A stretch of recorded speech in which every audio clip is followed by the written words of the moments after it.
रमज़ानुल मुबारक में कुरान करीम को मुकम्मल पढ़ने और सुनने के लिए तरावीह जैसी खुसूसी इबादत का एहतमाम किया जाता है, जिसको दुनिया भर के मुसलमान बहुत ही खुशू खुजू के साथ अदा करते हैं।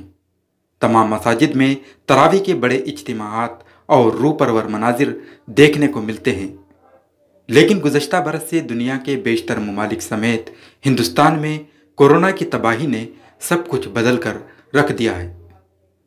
मुसलसल ये दूसरा माह रमज़ानुल मुबारक है कि जब मुसलमान इज्तिमाई इबादत से पूरी तरह महरूम हो गए हैं। रामपुर में इस्लामी स्कॉलर डॉक्टर सैयद अब्दुल्ला तारिक ने एक अनोखी शुरुआत करते हुए ऑनलाइन तरावी के एहतमाम का सिलसिला शुरू किया है। लहू गैबुस समावाति वल अर्द अब्सिर बिही व अस्मिअ मा लहुम मिन दूनिही मिन वलिय्यिन व ला युशरिकु फी हुक्मिही अहदा वत्लु मा ऊहिय इलैका मिन किताबि रब्बिक ला मुबद्दिल लिकलिमातिही व लन तजिद मिन दूनिही मुल्तहदा।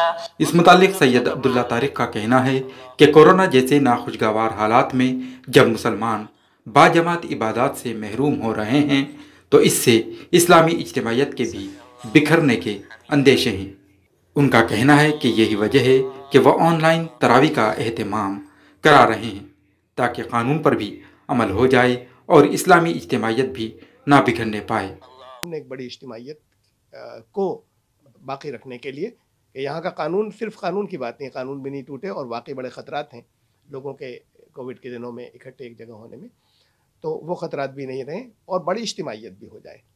तो उसके लिए इस मॉडर्न टेक्नोलॉजी जो है वो हमारे सामने आई और हमने उसका इस्तेमाल किया। सैयद अब्दुल्ला तारिक का कहना है कि जब उन्होंने ऑनलाइन नमाज का सिलसिला शुरू किया तो शुरू में लोगों को बड़ा अजीब लगा, लेकिन अब एक बड़ी तादाद ने उसको कबूल भी करना शुरू कर दिया है। लोगों को बड़ा अजीब लगा कि ये तो कोई नई चीज़ दिन के अंदर दाखिल कर दी बहुत बड़ी तादाद को। तब से रेगुलर, फिर उसके बाद पिछले साल रमज़ान के अंदर ईद की नमाज ऑनलाइन हुई और तब से रेगुलर लगातार हर जुमा जो है वो जुमा ऑनलाइन हमारा चला आ रहा है और अब तरावी रमज़ान के अंदर तरावी ऑनलाइन चल रही है।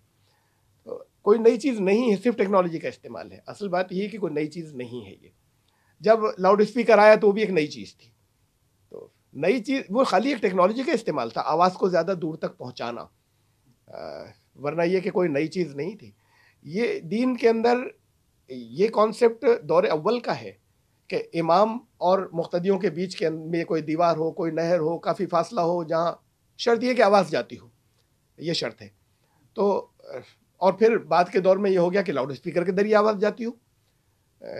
तो वो नमाज हमारे ये दौर अव्वल से तय है कि वो नमाज जुमा हो सकती है या नमाज बाजमात वो होगी, ठीक है, जहाँ पर किसी मजबूरी की वजह से दरमियान में रुकावटें हो जाए और चाहे वो लंबी रुकावटें हों, सड़कें हों, नहरें हों। तो ये तस्वुर तो आज का नहीं है, बहुत पुराना है। ऑनलाइन तरावी में मुल्क के दीगर खित्तों के साथ ही औकात नमाज के हिसाब से मशरिक़ वस्ता के कुछ ममालिक के बाशिंदे भी जुड़ते हैं। ETV भारत के लिए रामपुर से अबुल कलाम।